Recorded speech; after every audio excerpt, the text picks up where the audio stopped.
আজকে আমরা হুট করে বের হইছি। আর এটার পিছে ছিল পায়েল আপু। যাওয়ার কথা ছিল পায়েল আপু আর পিপুলের, কিন্তু পায়েল আপু আমাদেরকে দয়া করে মায়া করে ওনার সাথে নিয়ে গেছে, তাই ওনাকে অনেক থ্যাংক ইউ। আমরা কোথায় যাচ্ছি এটা একটু পরে বলবো। অনেক ভালো লাগছে গিয়ে, একদম মন ফ্রেশ হয়ে গেছে। আমি ভাবছি যে কাটছিট করব ভিডিওতে, কিন্তু না, করব না, এমনিই থাকবে। যেমন এখান দিয়ে ভিডিও অন করছিলাম নদী দেখানোর জন্য, কিন্তু যখনই ভিডিও অন করতেছি নদী তখনই দেখা যায় না। যেমন এখন আবার ট্রাক চলে আসবে, তো এটা পুরাটাই থাকবে।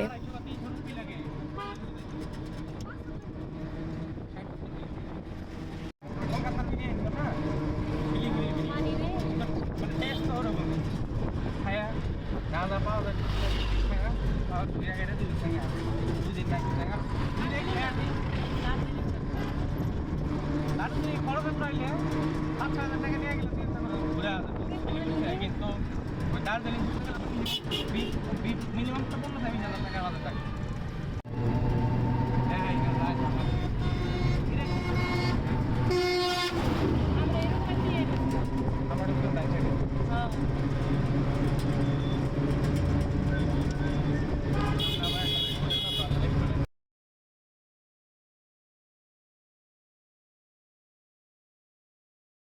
আর গিয়ে ভালো লাগছে, কারণ ওয়েদারটা অনেক সুন্দর ছিল।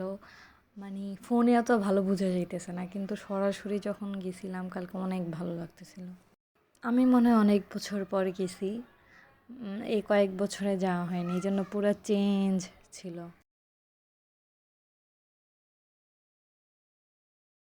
এই যে এখন আমরা একটু পর নেমে যাব।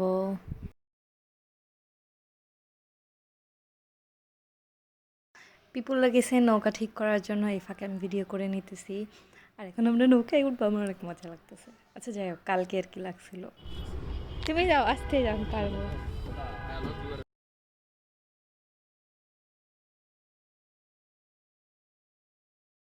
আমি যদি এখানে একটা, ওই যে মনপুরার একটা গান আছে না, ওই গানটা লাগাইতে পারতাম, আমার অনেক ভালো লাগতো। মানে এই যে একটু পরে। চলেন একসাথে সবাই এখন একটু ভিউটা এনজয় করি।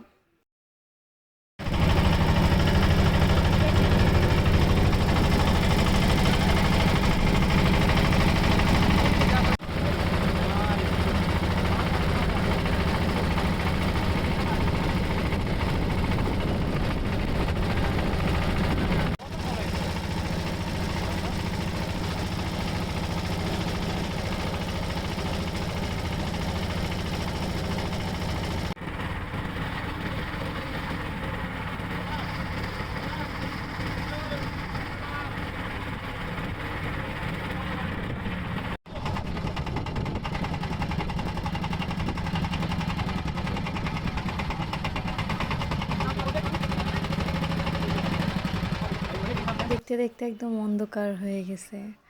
আমাদের একটু পর নামায় দিবে। এই যে আমরা এই রাস্তা দিয়ে যেতেছিলাম, অনেক অন্ধকার ছিল, সামনে আলো ছিল। এখানে লেখা ছিল মামা বলে, মানে সম্বোধন করা নিষেধ। কেন লেখা ছিল আমরা কেউই ধরতে পারিনি, আপনারা কেউ জানলে বলবেন। আর এই মেঘটা ভালো হবে না, যেখানে যায় শুধু গেম খেলে।